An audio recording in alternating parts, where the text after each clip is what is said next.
Oh no, man, not my girl Louie, man. They ain't had to shoot my girl Louie like that, man. My man Jerome, oh man, that whole scene broke me, man. What a crazy episode 8 is. I know we've been saying it a lot. This by far is my favorite episode, which ultimately results in this is my favorite season. And we haven't even had the last 2 episodes yet. But yeah, this is episode 8. It's Nigerian Lucas. We're here to break this episode down, Betrayal. And this was a crazy episode. So many points to talk about. A lot of ups and downs in this episode. And before we even talk about plot details, I gotta go about the film structure here. The cinematography was on another level. This episode, the way how it was bringing out the intense scenes without really showing anything until you're like anticipating the big moment. Like they really nailed this episode. This is a fantastic episode. But before we get into it, Lucas, how you doing today? Man, I am awesome and great and ready to get into this episode. Granted, it was a lot of foreshadowing here. The moment Louis said, yes, it was. Yes, it was. You kind of knew where we were going here with it, but hey, I'm glad you brought that up. I'm glad you brought that up. Yeah, because it was foreshadowing, but like angles afterwards, though. Yeah. I love the cinematography. I loved it, and like we're big horror. We're big on horror. And like, you know, I always say a lot, like a good horror film really is catered to the cinematography and the sound. And like, it was crazy how the cinematography was using kind of horror techniques in here where you was anticipating something to happen. I think this is the most on edge I felt this episode of all episodes. Amazing, especially the scene where not much happened, which is the hospital scene. Exactly. You have Jerome crying over Louis' bed. That is a complete horror movie shot. That's normally where someone grabs the pillow and tries to kill the other person. So it was a hell of a horror movie shot to pull that off. Exactly. And like 2 things before we get into this. Now, one, there was a comment, not last week, because we're going to talk about that in 1 second, but there was a comment way early in this season about Jerome's acting. Can we put that to bed now? Like, if you all don't believe that he's a good actor or if he's centric 80s thug, I don't know what to tell you. Like, the dude has been acting his ass off this entire season, and this episode must have been a love letter to all the ones that was doubting him because, like, it's everybody, all them comments earlier that this dude don't know what he doing. He is the worst actor ever. He is pause. All those comments, and you finally see him pull out a performance. But to me, it's not just finally. He's been doing this for the last couple of episodes. Yeah. Hats off to Armin Joseph. I didn't even know his name. I just looked it up real quick, but hats off to him. He's been killing it. But so last week comment, because I usually don't even do this, but like I gotta do this because you know you're my boy. I call you Uncle Lou, so I gotta go back to this, and also I'm gonna show a little love too in the other way. Outlaw Star and that dude always hitting us up in the comments, always engaging on and giving us insight on the episode. We appreciate the love and support from all of you all, but I just had to give them a shout out because on the negative note, we had this Dante Davis dude get on there and said, Lucas sucks as a commentator or reviewer or whatever you call it. Not knowing the character's name, you were right. Her name is Melody, but you was like, nah, that's not her name. But also some of your viewpoints are just off. Like the educated kid would be useful in some form. I understand how he may not. I swear I'm reading this exactly how it is. Oh, okay. I thought you were skipping words because. Oh no, I'm reading exactly how it is. I'm confused what he's even the educated kid. Yeah, seems like he's valuable, but his intellect could be what Leon needs. I'm thumbs downing and never watching again. So okay, so here's what he's trying to talk about the nerd dude, and he was saying our thoughts about. I don't care about none of that. Wasn't that like a couple? That wasn't last episode, was it? Look, at this point now, I essentially said, like, it's easy to comment when you can edit. Like, his comment was edited, and it still is not messed up. But anyway, Dante, I know you'll be back this episode and for our next 2 episodes. So, you know, what else have you seen me on, Dante? Because he said commentator. Are you one of them Snyder niggas who I made fun of that movie and now you hate? Because, see, y'all been following me. So I just need to understand. Maybe that's where you come from here. But other than that, this is normally where I would just like go on you, but your comment is so horrible. I don't even know what the hell you're talking about. I mean, at least pinpoint something for me here. You said Melody? Yeah. I'm confused even what you're talking about here. I'm confused. Yeah. Again, like he's talking about Melody, and then he said your viewpoints are just off. Like the educated kid would be useful in some form. I understand that he may not seem like the valuable, but his intellect could be what Leon needs. I'm thumbs downing and not watching again. So so you're a nerd. You're a smart nigga. That's what it. Come on, man. That's all you had to say. That's all you had to say. Because to focus on the character that I can't even remember what I said about this little nerdy character, but I'm assuming from your comment I said that he is useless. We didn't see him in this episode, did we? No, as we call everyone, and as other people said, we'll see him again. Yeah, so he turned out to be useless. Okay. Yeah. Okay, I was making sure. But it's fine, man. It's fine if you. It's all love. It's all love. You know, I'm next time, if you're gonna edit your comment, take a little bit more time and edit it more to make it readable, at least legible, something, so I can I can't answer you back if you're not eloquent enough in what you're attempting to say. I'm good. You were all over the place there, but here's the thing: I didn't read the comment, so I don't even know. This is my first time. I read it, and he used the period one time, so like he knows what they are, so it could have made it a little bit more easier for me to understand. But that was a super run-on sentence. No more time on this, dude. No more time on this. Because everybody knows they're here to watch us. Peace and blessings. Yes, peace and blessings. Namaste. But anyway, everyone's here to see us as we're going to talk about this episode. It's a crazy episode. As always, we appreciate you all support. And if this is your first time checking us out, definitely give us a hit the subscribe button. We're here each and every week talking about Snowfall. And just to put a little bit of context on how we record this, we watch the episode and then we go right into this.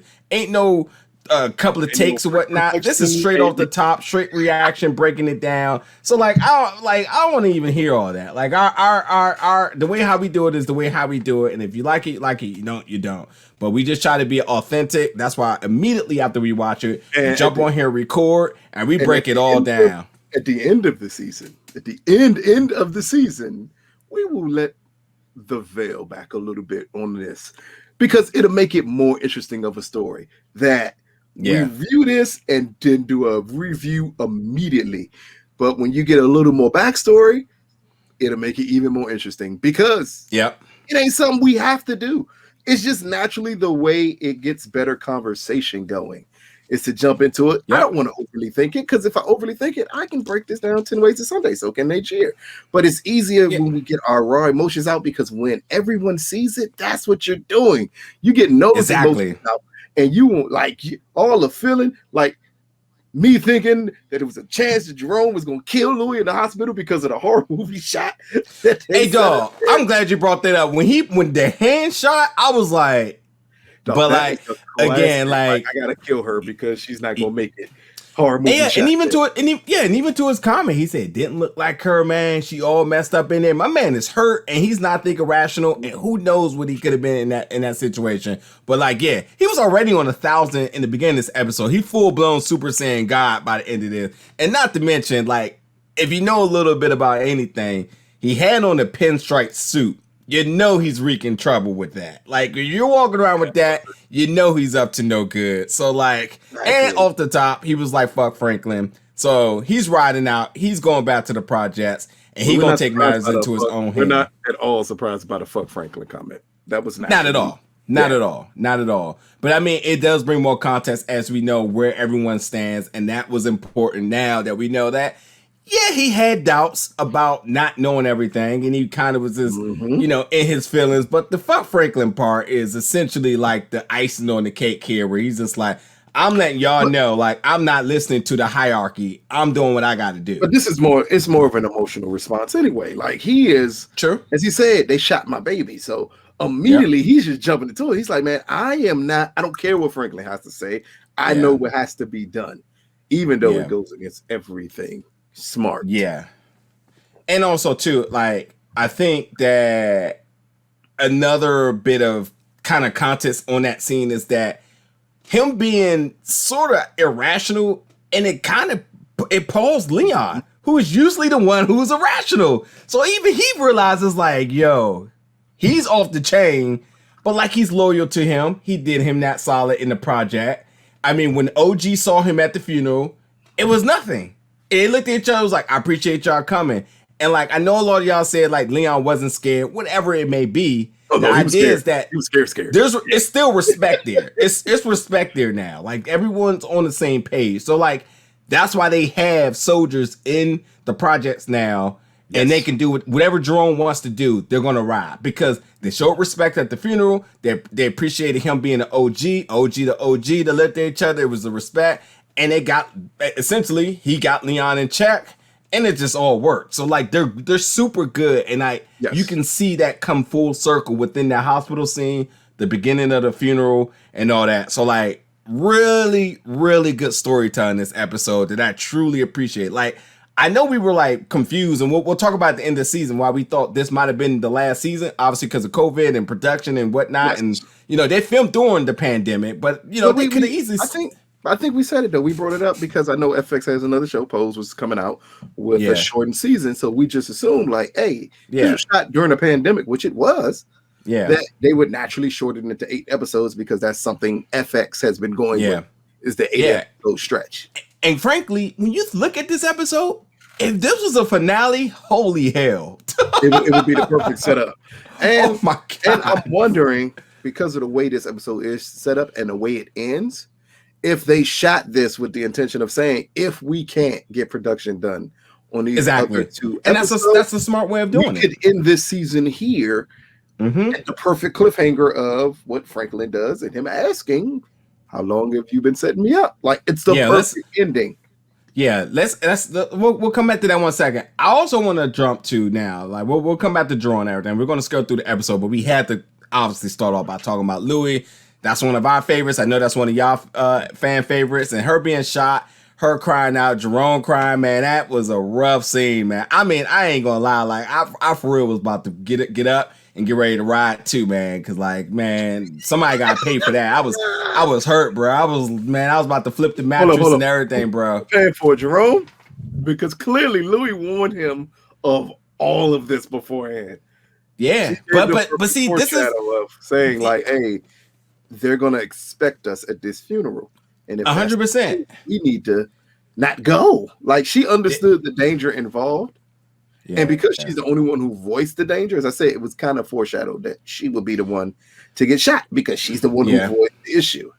Yeah. And like, in kind of romantic storytelling, I mean, this is kind of how it happens. The guy is the knucklehead, doesn't listen, and bada boom, and then the girl ends up falling. Gets shot and he cries on the ground. Like, but this is something that, while I can say it's foreshadowing, while most people say it's super predictable, it's the perfect hood movie setup. And this is supposed to be that type of show. So in a hood movie, this is what you would expect, is for that all the warning signs that say don't go, and then the girlfriend gets shot, and then he loses his mind and goes crazy. Like, this is what makes Snowfall so good, is this is the early 90s movies that we love. Come to fruition in a television show. Yeah. And also too, talk about foreshadowing. I mean, I've been waiting for the episode to see, because in the early season trailer, we've seen the scene where 3 girls were in the car and they were riding out, and we kept wondering when it was going to be. So like, we've seen that scene now come to fruition. So like, once they showed Khadijah in the car, I was like, oh man. And then like the Franklin walking over in that direction, I mean, again, the whole thing was just nuts, man. It was just nuts. It's a beautiful shot though. Yeah. When you get Khadijah in the car, that's a hell of a shot there. Yeah, they're panning up. Like, it was so many things I loved about that. Franklin walking and they scaling him, and then how they're following him and not showing the rest. They did a lot of good work. Like, cinematographers, they put their foot in this one. But this episode now, this is finally the episode that we all seen coming as well too, with Irene, with everything finally blowing up on her, for better or for worse, however you want to make it to be, whatever side you're on. Obviously, we knew, and everybody's been telling her, and I guess it finally took Franklin the one for her to get it through her thick head, is that regardless of what you're doing for me, we're going to be good. We'll get out, regardless if that's true or not. But you're messing with the government. And how are you going to handle that?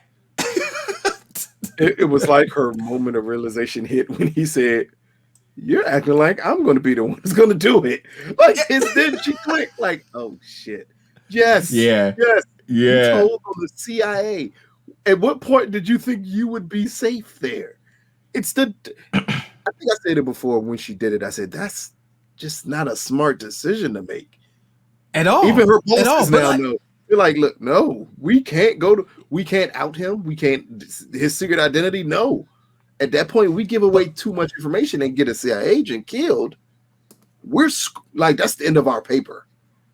Yeah, but like, here's the thing: realization of it. But like, here's the thing: when she was at work, and they were just like, "Yo, everyone's calling major papers, major networks, the White House, and the Pentagon," and she brushed all of it off.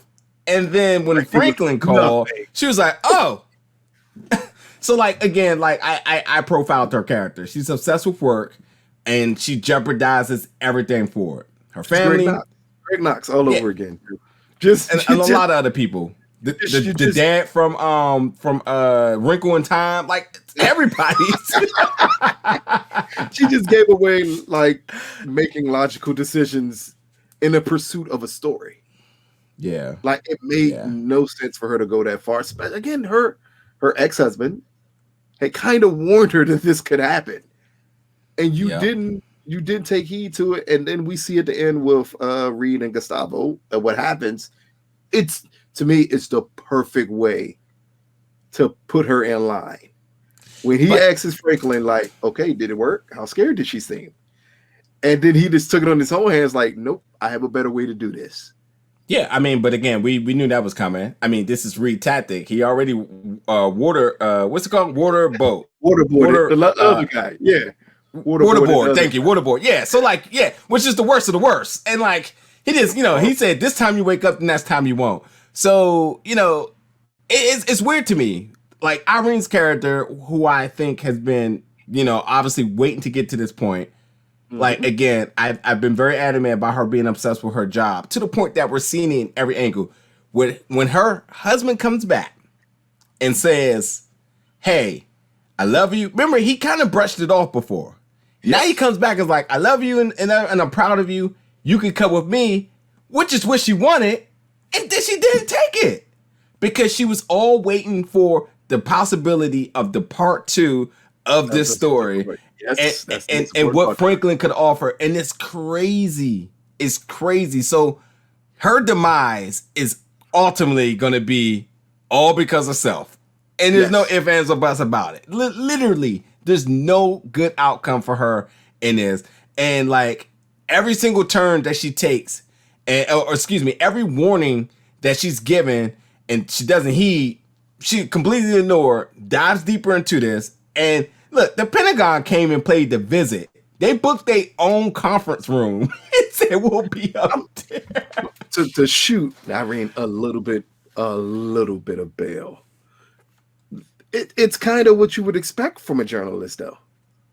In a pursuit of a story, like this is what you would expect. She would. I mean, the way they portray her is that she is a really good journalist. And you can see that because she sacrificed her family to do so. That's whoa. Tend to be journalists. Yeah, let's be clear. So when you say good and passionate are two different things here, but at times the same. Because she's good because she will risk everything for it. But she's not good because the paper is in jeopardy, which is solely responsible for as good as your journalist. That's not necessarily to do with her being good at her job. That has way more to do with the information that she's putting out there. But she damn sure that's a hell of a story that she got, and a hell of a story that she was able to put to print.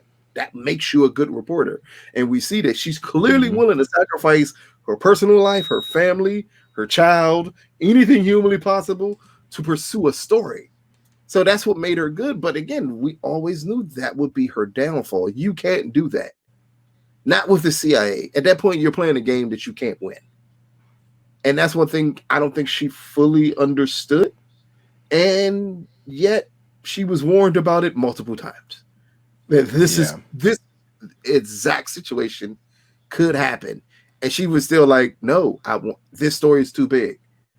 I think she's making a huge deal out of a situation that, in all honesty, or now with a lot of knowledge that we have of this time period, wasn't that big of a story. But back then, it was huge to think about.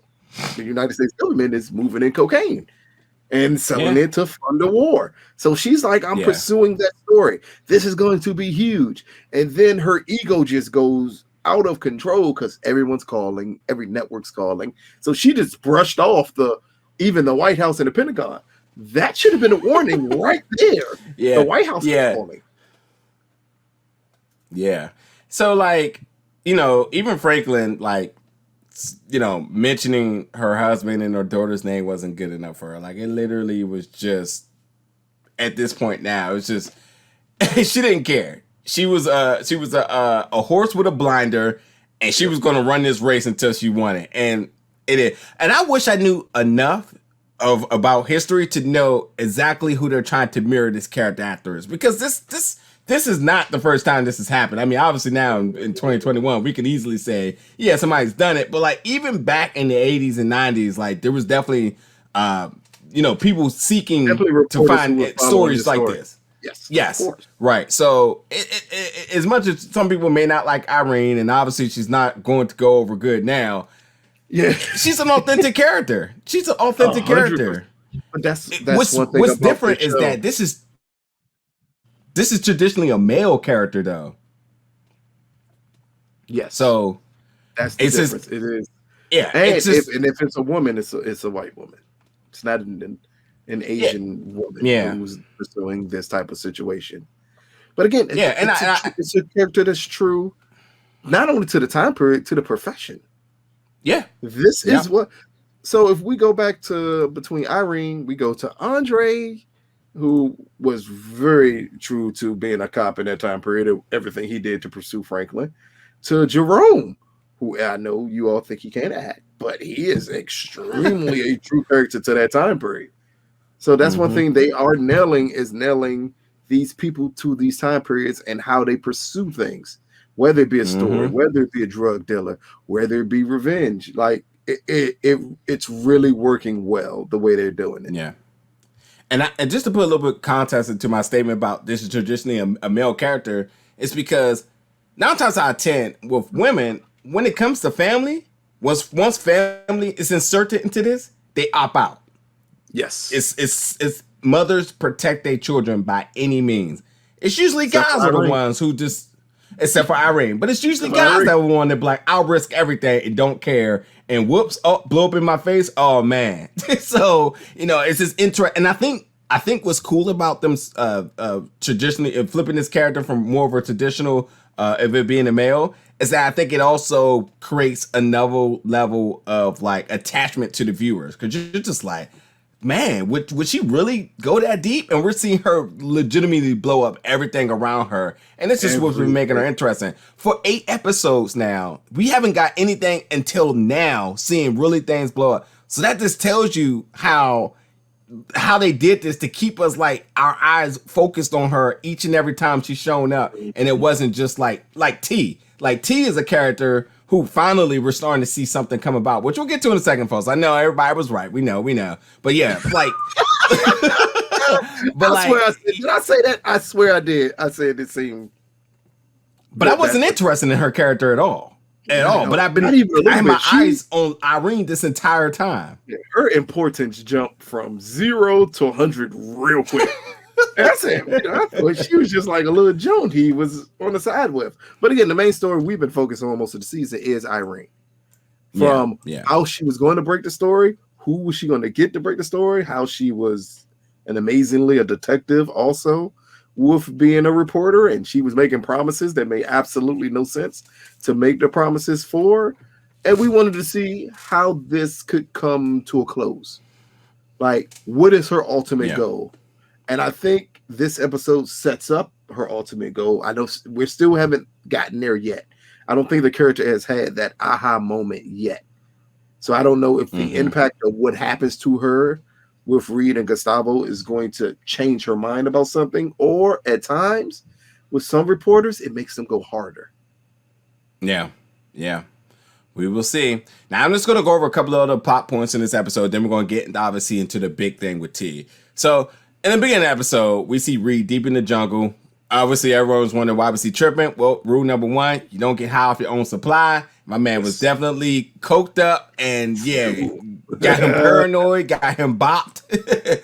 And we see now that his contact, Elena, was killed. And we all know why and how that all went about. But so, Nicaragua and everything with the guns and everything, that seems to be a dead issue. We'll see what's more with that coming up. Now, the other thing I thought was important, too, was that now that everyone knows everything about Franklin, everyone's being able to connect the dots. Like, look, once it hits the barbershop, and not just because of just that barbershop, but once, if you know anything, once the news hit the barbershop, then the whole town knows. Because once the barbershop talk goes down, it's a wrap. They broke down that story better than Irene. Yes, they did. And they were just connecting it all up. But also something else that was important too is that we will talk about Man Boy 1 second, but Franklin was definitely adamant to his crew that he was going to be the one to step in front of the bullet, and he was going to want to get everyone out of everything like he always do. So we'll see if that is to be true. He did put some things into place, as we already said, but we'll see if this really sets everyone free, or is everyone still got a bunch of heat with them. And we'll kind of see how that all plays out. But yes, folks, we all know. You called it. T is the one snitching to Man Boy. Man Boy, as collateral, says gave her some money, which whatever, but also says, well, if you don't get me to connect, then your brother, I'm gonna get your brother. So she was the one that essentially told Man Boy about where Franklin was going and sent them following. Which, I mean, we all pretty much put that together. But either way, it's the idea of, why wouldn't T just tell Franklin? I don't understand, why would she withhold this information before we get to the end of this episode. But I'm thinking to myself, like, if Man Boy is giving you money, which obviously Franklin has tons of it, and if you're worried about your brother, then why not just tell Franklin, like, hey, why Man Boy, tell a guy who can protect your brother and give you more money? Yeah, why not do that? It would only make sense. Like, it would only make sense. I was so confused. I'm legitimate. And folks, definitely in the comments, let us know what you think about this. But, like, I'm thoroughly confused as to how that was not her train of thoughts here. And, like, here's the thing. She said to Man Boy that, Franklin's smart. And bada bing, bada boom. In other words, she said, he's not dumb. But bada bing, bada boom, as you know it, in regards to foreshadowing, she would be the one to try him as if he's dumb. But we also got to keep in mind that she may have gotten away with it if it wasn't for Reed. That whole conversation, yes. No. Because no. He didn't piece 2 and 2 together until that conversation with Reed. No, I think Reed conversation made it context for us. But I think when they were having a conversation, well, here's the thing. She's been inserting herself in a way that she's never done it. And I think it keeps making him raise his eyebrows. Like for one, when she's like, her name's Khadijah, and they're like, and then the second time where she was just like, I can do more, I can make the call. And then she was like, well, he wants the plug. Well, how the hell do you know all of this? So, like, I do feel like Reed conversation does make the light bulb go off, but I already think the eyebrows are already up. Like, I think true to his character, he should have known this. I think that he was sprung. I don't think anything rang true. Oh, man. Hot take alert. Yeah, I didn't think anything. He is sprung, and he didn't. It did not pick up on it until, because a lot of stuff was just left alone that shouldn't have been. Yes, he was untrusting of doing certain things around her, but you could see it got to the point, especially that last episode when he went there crying about, we messed up. at that point, she had his trust. And I think it was that conversation with Reed when Reed told him, when Franklin said, I thought I can trust my father. And Reed, after that, like, can't trust nobody. Everybody's trying to survive. But that doesn't even apply to her. She's not trying to survive anything. It is. He said everyone's looking out for their self. Not survive. True. Everyone's looking out for their self. And then it clicked to Franklin when she starts talking at the hospital. Like, wait a minute, you are. And I think that's the shot. The amazing shot of Franklin looking up and that pan up of the camera is his realization. Yeah. Oh my God, she's setting me up. And then we get the Peaches go get the car. And then him telling her, of course we'll do the deal. Like, I think all of that played into each other. Yes, there were hints, but I think the hints were more for us that she was too involved.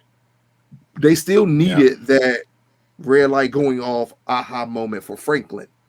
Sure. Yeah. And that was the conversation with Reed, because, again, if you can't trust your father, why are you trusting anybody else? It is literally something we have had questions about with Franklin. Like, why are you trusting other people here? And it just, I know you are giving him way more credit than me. I am giving him no credit when it came to her, because we seen she got interjected into his business way too fast if he questioned anything about her.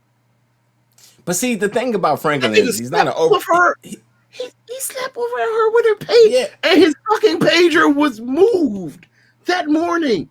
If that wasn't warning sign number one that I shouldn't trust her, instead, he brought her in deeper because he fell for her. I don't know. I mean, by all means, everybody in the comments, let me know. Was Franklin gullible? Was he already hip the entire time? I mean, let me rephrase that. Was he in love and gullible, or was he hip this episode as to she's up to no good? Like, either way, give us our thoughts on the Franklin and T little shenanigans. It's kind of, wow, I'm a hell of an analogy. It reminded me of Usual Suspects, where everything's in front of your face, but until someone kind of pinpoints it to you, you don't put together the pieces. And Franklin then started putting together the pieces and was like, oh, like, man, she did do this. She did do that. I think that was the look up, the pan up moment for him, is everything else she did is going through his head. And he's like, oh my God. Like, I mean, because she knew too much. And that's all it is. Once she started over speaking, she's not built for this. Once she started saying people's names, she started saying what people's interest was. Like, come on, from the hood with them? She's from their hood though, right? Because but she's still not connected like that. So why wouldn't she be? Here's the thing. Why would she be connected to Man Boy and his sister? His sister wasn't in the gang. So clearly, and she said they were strippers. So you make, wow, right. I was about to say something real reckless, but women know other women. That's what I'll say instead.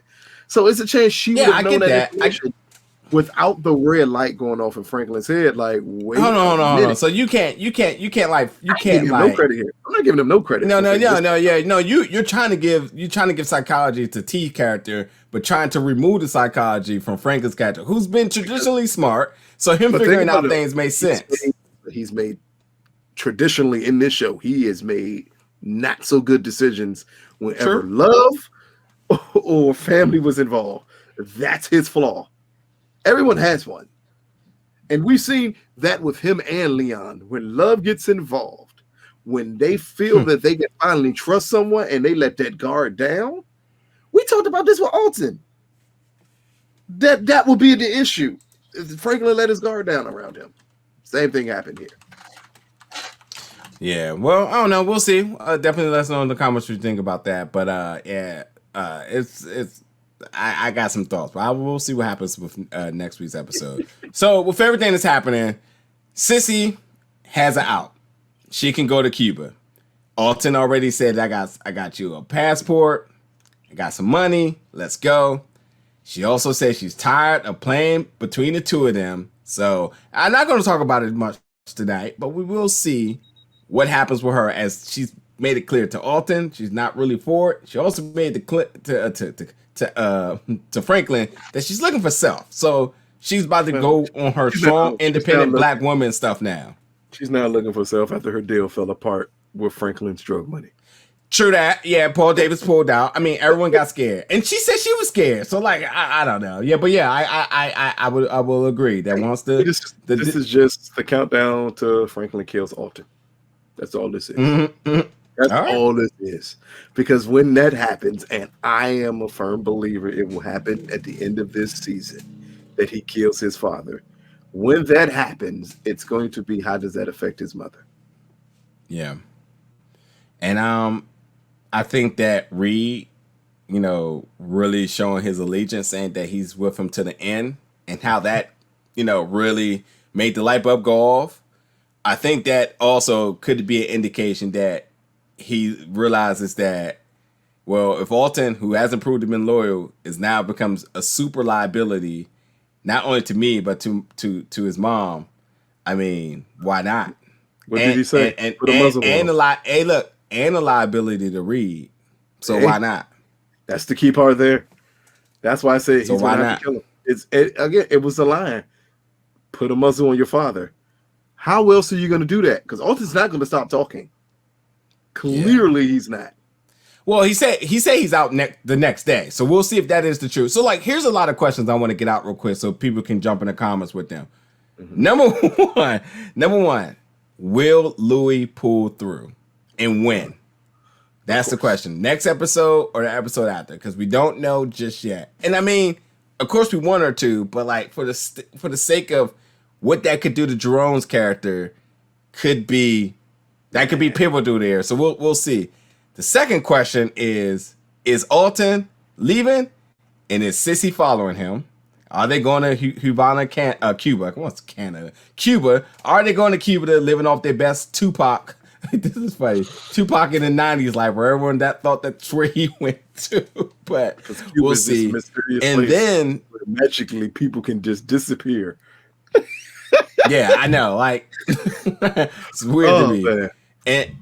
And then also the other questions are: Manboy is now aware that Jerome is a heat-seeking missile going towards him. How do we see that playing out, folks? Because like that's gonna get crazy, and it's gonna be an all-out war, and I think it's really going to drive an amazing conclusion of this season. But then lastly, the question is: now that Irene has been scared, will she continue to push this story, or will she pull back? Now, we talked about it earlier, and I think we got our minds made up on what's going to happen, but what do you think was going to happen with Irene? Because, yeah, the government's on her ass. Reed and Gustavo is like, hey, okay. And Gustavo's obviously down to do whatever. Hey, whoever. We really could quickly need to talk about what Gustavo did this episode. Boy. To go against the CIA by yourself, basically. And after threatening Reed's boss, as he called himself, and then going from there to like, I'm just going to take everything. Just in case you come back. You'll get no information here. It shows the he's a real one. Yeah. He's a real one. Favorite character. He's a real one. So, but yeah, let's just touch up on the last scene. And this is the last question for you all. What will Franklin and Peaches do to T? Now that he knows, and he's who knows how long he knew? I think he knew for a good chunk of this episode. Lucas obviously thinks it wasn't until Reed made that statement, but nonetheless, will pussy whip Franklin as Lucas will call him. Will pussy whip Franklin? Strong ass Franklin. Let T. Yeah, but the question is, what is he gonna do with it? Is he gonna kill her? Is he gonna flip her? No, the way the setup is. It seems like it would be kill, but we kind of understand that wouldn't. If Franklin is smart, killing her ain't the answer. Yeah, I know what's happening here. No brainer. He's gonna flip her, right? And he's gonna offer her the same thing she could have been had. She would have told him, because she's gonna say, "Why are you doing this?" And you go, "My brother." That's it. Your brother. Here's some money. That's all it is. Why you play him now. Now the question is, with her flipping, where does that put Manboy danger? Do we think Man Boy is smart enough to pick up on that she's flipping him? No. Okay. No. So that tells you. No. Not at all. I think it's the perfect setup for them to attempt to move on from Man Boy. But also, after she helps flip and possibly get rid of Man Boy, Franklin's going to kill her anyway. In the end, she still has to die. Whether he flips her or not, she has to die. Yeah. Anywho, anything else you want to comment on before we conclude this episode of our review of episode 8 of Snowfall Betrayal? Anything else you want to add? I don't think so. I don't think it was kind of a clean-cut episode here. Like, it's a really good episode because it gets right to the points. Right to the points that we cared the most about, and it gives us a setup. So, again, we touched on Reed. We touched on Gustavo. We touched on Franklin. There's no other... Where was Wanda? That's who I missed in this episode. and how did she get her hair done on crack so well? We'll get back to Wanda next episode. But, again, this was a really good episode and a good way that would have been to close out the season. Again, at the end, we'll have conversations about it. Yes, folks, we know it's 10 episodes. We know. We'll explain to you at the end of the season. Know, but we'll explain it at the end of the season why we said it. Okay? Yeah. But again, in perfect context, to not pull back from my initial thoughts, the pandemic has made other things that we cover shorten their season because of production, and this could have been a victim of it as well, too. But, yeah, we'll get to that anyway. But also, I want to give one more shout-out to Tom Raw's TV Raw, who said something that is essentially true that we've been saying. Although this has been one of my favorite episodes, other episodes are equally good because, as he said, action isn't everything. This show is made by dialogue, which is super true, which is why I love it. But this episode brought the dialogue and it brought some action. So it was a fantastic episode. This season 4 has just been crazy. It's probably my favorite season easily. And as always, folks, we'll be covering the final 2 episodes of season 4. As always, folks, let us know in the comments your thoughts of this crazy episode, and stay tuned because we'll be back for the final 2. Thank you so much for your love and support. We'll catch you all next week. Thanks for tuning in.